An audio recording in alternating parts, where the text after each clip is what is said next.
Saat ini saya ingin mengajak berdiskusi bersama data saya yang bagus ya.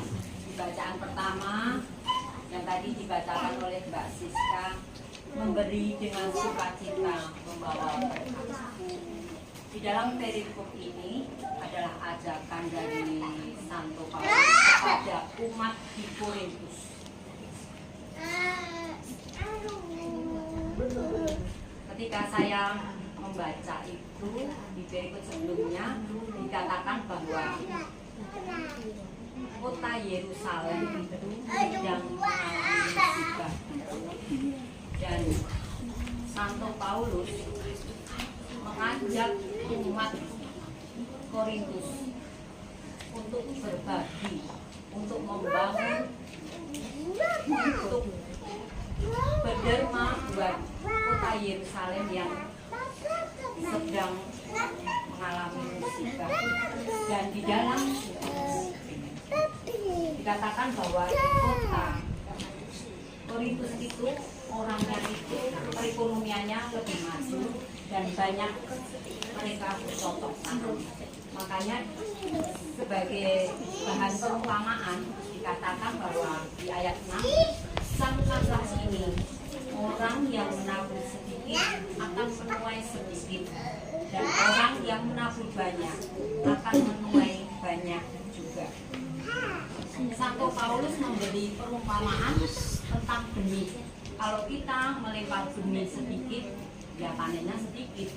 Kalau kita menebar benih, panennya banyak. Ini bukan ngomong tentang investasi ya, kecuali kalau saya punya uang banyak, saya investasi di tanah ini, terus saya jual, berarti saya dapat kelebihan. Berapa tahun saya jual, wah untungnya 2 kali lipat. Bukan. Ini mengenai berbagi. Kalau kita berbagi, jangan dipikir secara kuantitas. Bu ya, ini kayak mulai ke 10.000. Itu kualitasnya saya ngasih 10.000. Itu yang tahu Mbak Wiwi, yang tahu Mbak Siska. Bukan itu masalahnya. Kita berbagi itu bukan kuantitas, tapi kualitas. Apakah kita berbagi dengan hati? Kalau kita berbagi, kita ambil dari satu kantong, itu namanya kuantitas ya. Kita mengeluarkan sesuatu dari kantong itu namanya kuantitas. Kita mengeluarkan. Tapi kalau kita berbagi dengan Tuhan, kita memasukkan dalam kantong hati kita.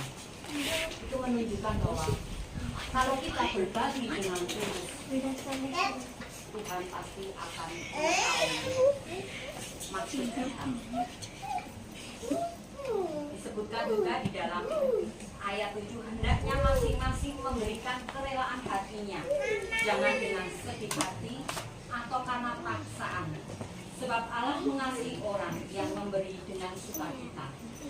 Contohnya saya aja, mungkin Bu Aris sudah bilang, Bu, kita nengokin orang sakit ya Bu, terus yang sakit kok kita dalam hati saya berutuh, berani aku sekarang loh Bu, sing menikah 5, sing sakit ini, itu memberi dengan tidak ikhlas. Ada juga teman saya malah, oh Tuhan terima kasih, aku diberi kesempatan untuk belum tentu dia menyumbang lebih banyak dari saya, tetapi dia memberi dengan suka.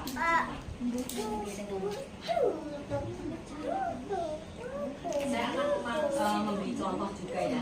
Ini saya berdekat dengan Bu Aris, saya akan memberi dia contoh. Satu kali Bu Aris makan bakso, saya bilang, Bu, baksomu kok enak kok Bu, aku mau njaluk. Karena Bu Aris baik pada saya, pasti dia bilang ngomong, Bu, jika ngangkok.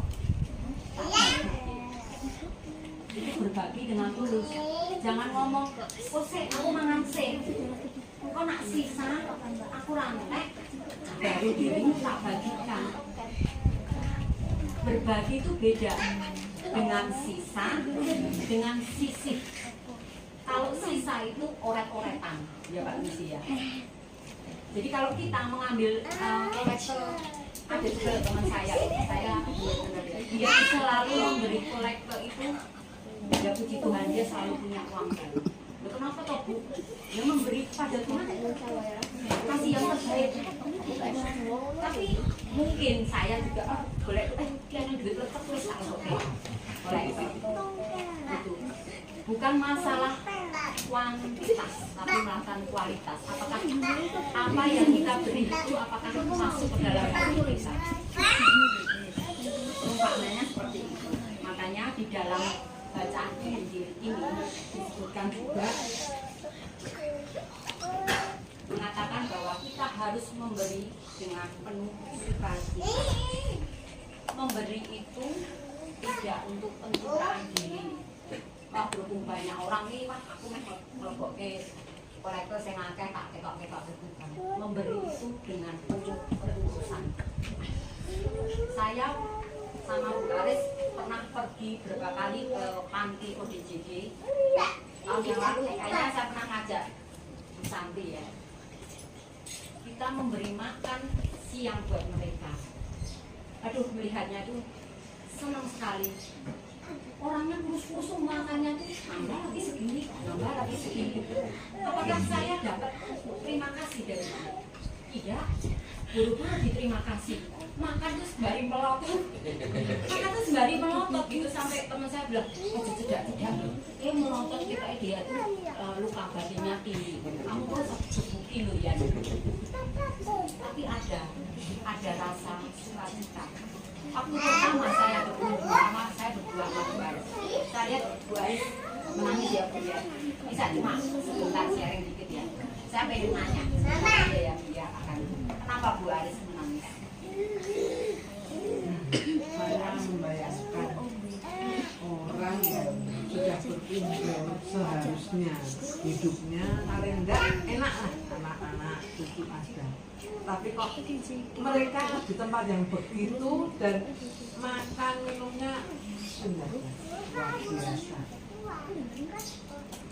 Jadi saya membayangkan kok nelongso yang sebenarnya dengan usia yang begitu mereka hidup dengan senang, bahagia bersama anak cucu, tapi karena sesuatu hal yang mereka juga nggak mungkin mau seperti itu, tapi terjadi.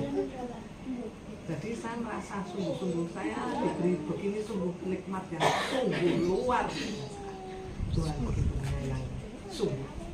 Saya bersyukur sekali. Seandainya itu menimpa saya, kayak apa gitu. Jadi disitu saya benar-benar nangis. Kayak mereka itu saya benar-benar nangis. Dengan makanan yang begitu aja mereka merasa terlalu mewah. Padahal saya melihat di rumah makan banyak orang-orang pesen makanan yang enak-enak tidak dimakan, dibuang. Itu sakit gitu. Makanya saya ngomong sama anak-anak saya, ngambil makan seberapapun oke, harus habis. Kalau tidak habis jangan ambil. Kasihan yang membutuhkan banyak. Kita kok buang-buang. Nah di situ saya begitu merasa, duh gimana, terus hati ini rasanya kayak sedih ya sedih. Nah di situ saya ngomong, saya senang mengunjungi mereka semua, tidak sia-sia. Begitu saya itu sharing ya. Terima kasih Bu Aris. Mungkin Bu Aris tadi sharing berbagi karena kita bersyukur atas nikmat yang Tuhan beri. Tuhan selalu memberi kita berkat yang baru. Apakah Tuhan pernah ngomong kamu makanan nasi basi, berkatnya berkat basi? Kita selalu diberi berkat baru pada Tuhan. Apakah saudara-saudara yang di sini pernah berpikir pagi saya bisa bangun segar, saya bisa makan 3 kali Ada nggak yang di sini bisa makan 4 kali, malah kayaknya Mas Ale itu bisa 4-5 kali ya? Itu berkat luar biasa. Oh ya, 4-5 kali. Orang yang susah makan tuh kadang sehari itu mau makan apa yang dimakan, kita masih bisa milih hari ini menunya apa ya. Di warung hijau ada lodeh, ada aku ini bisa memilih. Mereka mungkin sudah mendapat nasi sama tempe goreng aja sudah bersyukur. Kalau saya katakan, berapa banyak orang yang merasa diberkati. Orang semakin diberkati, semakin menumpuk berkat. Apakah orang kadang ada yang berpikir mencari sumber pemberi berkat? Kita diberkati Tuhan, kita menumpuk berkat-berkat Tuhan, kita awal mengeluarkan berkat-berkat Tuhan, tapi kita lupa siapa pemberi berkat. Pemberi berkat itu adalah Tuhan. Tuhan selalu memberikan berkat yang baru kepada kita. Maka sebelum saya serahkan ke Pak Lucy, saya ingin mengatakan, kita yang merasa bisa makan sehari 3 kali, kita yang merasa setiap hari bisa jajan, kita yang setiap hari bisa jajan di tempatnya sendiri, itu sekarang buka takjil ya Bu ya. Saya maaf ya, saya kita bisa membuang uang kita untuk beli es teh. Apakah kita juga tergerak hati untuk berbagi kepada sesama yang membutuhkan. Mari kita gunakan masa prapaskah ini kemarin sudah dibagi ya. Mari kita sisihkan, bukan kita ambil dari sisa uang kita ya, tapi kita sisihkan, kita manage pendapatan kita. Pamannya 100.000 ya 5.000 itu namanya disisihkan, bukan 100.000 sisanya piro ya 1.000. Nah, itu beda. Menyisihkan dan mensisakan. Terima kasih, saya lanjutkan ke Pak. Terima kasih, Biani, luar biasa.